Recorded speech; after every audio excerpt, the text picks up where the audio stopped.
Donc en gros, là, pour terminer, et c'est pour ça qu'on a vraiment commencé cette émission, c'est pour ça qu'on l'a faite, le but c'était d'expliquer énormément de choses et surtout de donner envie aux jeunes DJ, aux nouveaux DJ, et surtout de leur donner des bonnes bases, qui partent sur des bonnes bases en tout, ça veut dire aussi bien aux platines que on parlait en termes d'image, en termes de marketing, on en parlait avec Battle juste avant. On veut donner des bonnes bases à tout ça. Et Battle, toi qui es là depuis un certain moment, là à côté de toi, on a Skylea qui est là depuis 4 ans, c'est assez récent. Quel conseil, c'est même pas conseil en fait, c'est comment les changements, si tu dois, allez, il y a eu ce confinement, on a eu le temps de réfléchir, si tu dois amener le DJ vers un changement, c'est quoi? Et non, c'est pour toi, Matt. c'est pour pour toi, la question. toi, puisque toi, tu es là Ok. depuis longtemps, et en même temps qu'elle t'entende et qu'elle te dise, elle, qu'elle donne son avis, si ça semble possible ou pas pour elle. C'est ça, lui. Alors, je pense que il faut, on a besoin d'intellectualiser notre profession. On a beaucoup d'artistes très talentueux qui n'ont pas la connaissance nécessaire à pouvoir se réaliser. Parce que aujourd'hui, plus que jamais, il est important de pouvoir arriver à un certain niveau seul, qu'on soit rappeur ou DJ producteur. Tu dois pouvoir montrer. Aujourd'hui, les mises en disque ne font quasiment plus de développement. À quelques dés après, quelques labels, quelques sous-labels, mais les maisons de disques signent des mecs qui ont été capables de faire 5 fois 10 millions de vues d'affilée, qui ont une image, Seul. un marketing, tout seul avec leurs potes et avec leurs caméramans et avec des clips à 500 balles, et ça fonctionne. Les DJ, c'est la même chose. Tu regardes ce que Snake a réussi à faire en termes d'image, de positionnement. Snake, il était prêt. C'est juste qu'il n'était pas millionnaire. Mais il était prêt. Tu regardais ses réseaux sociaux, ses photos, sa communication, ses flyers. Tout était déjà prêt. Les mecs, il a fait Turn Down for What un jour. Et puis, c'était le moment parfait pour faire un son comme ça. Et ça lui a donné ce qu'il méritait. Mais il était déjà prêt. On n'a pas à récupérer un mec de village, tu vois, atroce, qui connaissait rien, mauvais DJ, etc. Le mec, il a taffé ses platines. Et c'est important. Attention, il n'y a pas que l'image. Hein. C'est la base, hein, c'est la musique, c'est ça qu'on fait. Mais il s'est adapté à sa période. On est en 2013 à ce moment-là. Et donc, on est à la création d'Instagram. Donc il a compris l'image depuis longtemps, bien avant beaucoup d'autres, et il joue là-dessus, donc le marketing, la communication, etc. Et donc la connaissance, pour les plus malins, en général, ça leur sert beaucoup, et c'est ce qui manque le plus dans le métier de DJ, parce qu'on peut trouver quelques génies marketing et en termes de communication, par exemple DJ Benz, on en a eu plein d'autres aussi qui sont venus s'asseoir ici. Mais par contre, le bas va peut-être blesser un peu dans le juridique, dans l'administratif, dans la connaissance et le réseau. Il y a quasiment aucun DJ qui met les pieds chez Universal, chez Sony, chez Warner. Aucun DJ n'a vraiment de label qui a produit peut-être des rappeurs ou s'autoproduire ou des chanteurs ou peu importe quoi. Et c'est très dommage. Avec The Bridge, on essaye de recréer ce lien et de remettre le DJ au centre du développement d'un morceau club.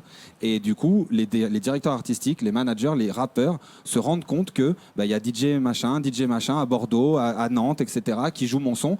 Et via The Bridge, on fait le pont entre ces gens-là. Et c'est hyper important. Mais ils devraient être capables de pouvoir le faire. Et ça, c'est né juste en travaillant au-delà de la musique. La musique, c'est la base, faut pas l'oublier. Mais se cultiver et être capable d'être un entrepreneur sur tous les niveaux. Quand on est DJ Skylea, au niveau déjà, le marketing et la communication est déjà là. Non, mais c'est de ça qu'on parle. C'est au niveau où elle est là, tout de suite, là, qu'est-ce qu'elle peut faire? On va pas lui demander de monter un label tout de suite ou truc. Si je peux juste intervenir sur ce qu'il a dit, parce qu'il a dit plein de choses intéressantes et avec lesquelles je suis tout à fait d'accord. On arrive à une génération où effectivement l'image compte énormément. La stratégie, la façon dont tu diffuses ton image, en fait, c'est les réseaux sociaux, c'est un peu le capitalisme, le fait qu'on consomme un peu tout, en fait. On consomme tout maintenant. Et du coup, c'est vrai que l'image est très importante. Après, ça fait pas tout. Un travail en amont, comme disait Battle aussi, c'est très important. C'est-à-dire qu'il faut pas... quand j'ai commencé, j'ai eu tendance à être un peu impatiente Tu vois, j'ai voulu assez vite, tu vois, faire mes preuves et tout ça, parce que c'est normal, tu te challenges, tu vois, donc tu cherches à, tu vois, montrer ce que tu as appris à faire et tout ça, tu vois. Puis après, avec le temps, tu te rends compte qu'en fait, il faut de la patience, faut beaucoup travailler, faut réfléchir, analyser, observer, prendre exemple, tu vois. Mais une préparation, c'est comme on est des performeurs en fait. Donc en fait, on est des sportifs de la musique, tu vois. On s'entraîne des semaines, des mois pour un set qui va durer 1 heure et demie. Mais si t'as pas fait tout cet entraînement en amont, bah, le jour où tu te présentes, t'es mort dans le film parce que t'as l'impression, t'as le trac, t'as toutes ces choses-là en fait qui viennent finalement rendre presque obsolète ton set. Si tu l'as pas bien en tête, tu peux vite perdre le contrôle.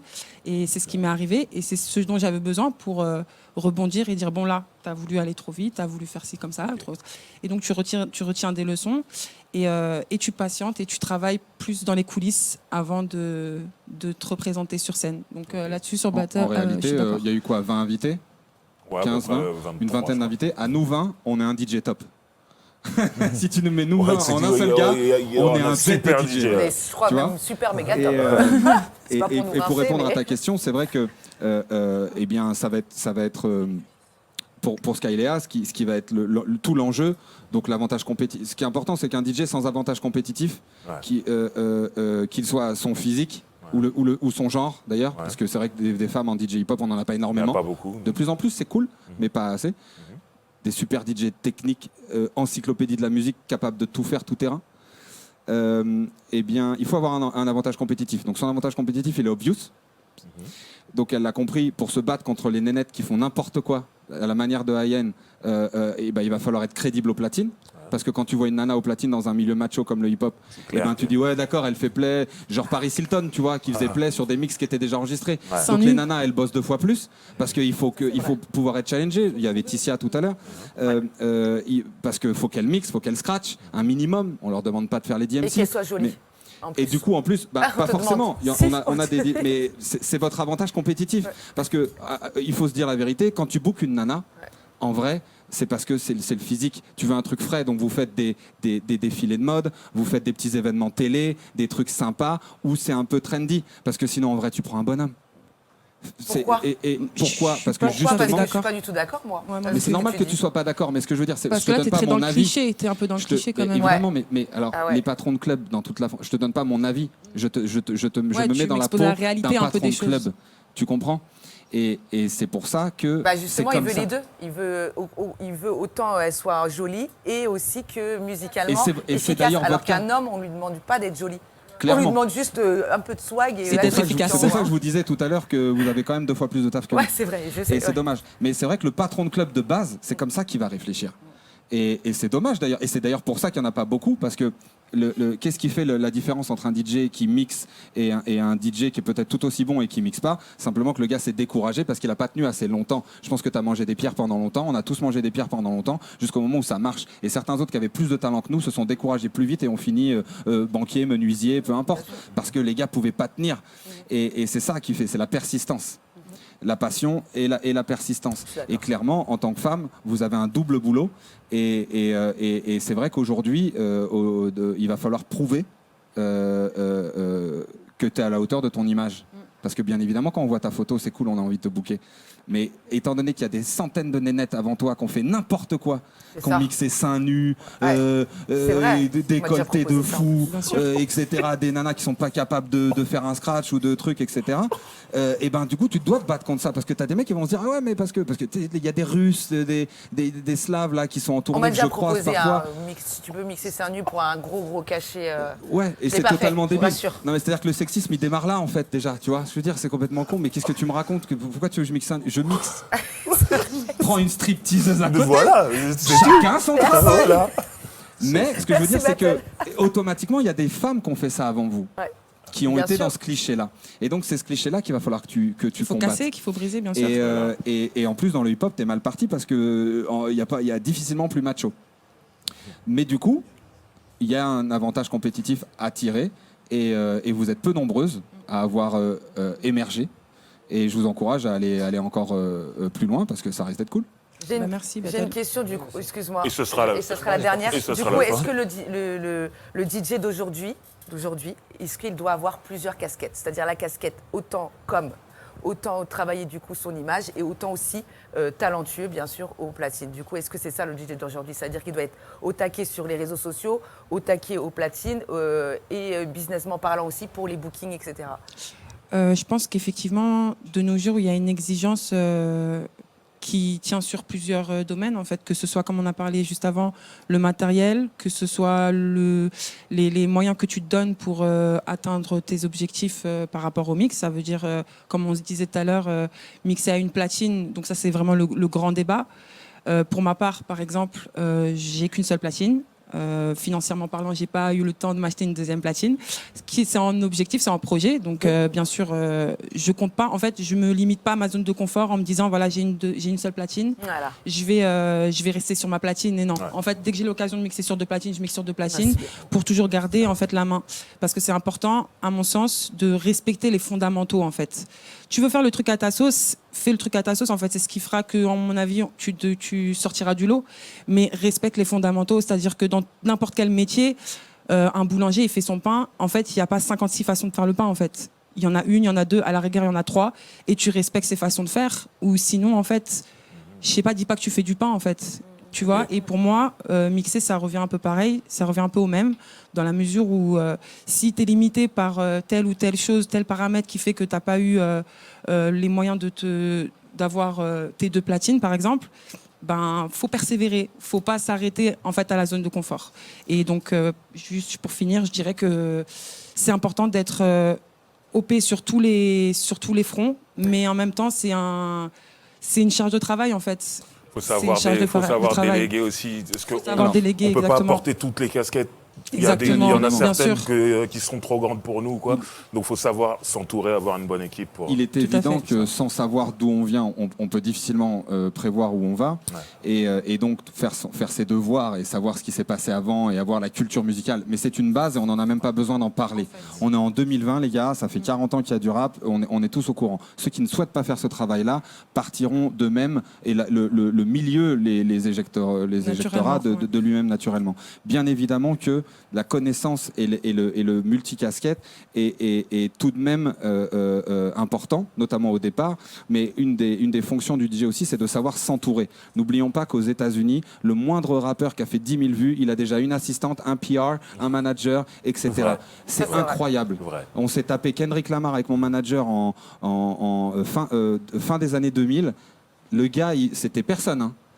Il était entouré, mon gars, c'était une industrie, il y avait un étage pour lui. C'est-à-dire qu'il était prêt. Et c'est pour ça que ça va loin, parce que c'est plusieurs cerveaux qui cogitent sur un même sujet. De la même manière que quand Beyoncé donne une interview, on la trouve géniale, mais elle a reçu les questions 3 semaines avant, et il y a 5 auteurs qui ont écrit les réponses. Elle n'a plus qu'à les interpréter. Et c'est un travail qu'on ne fait pas en France. C'est vrai. Et il n'y a pas de honte à travailler en équipe. L'intégralité des DJ qu'on connaît travaillent tous en équipe, c'est pour une raison.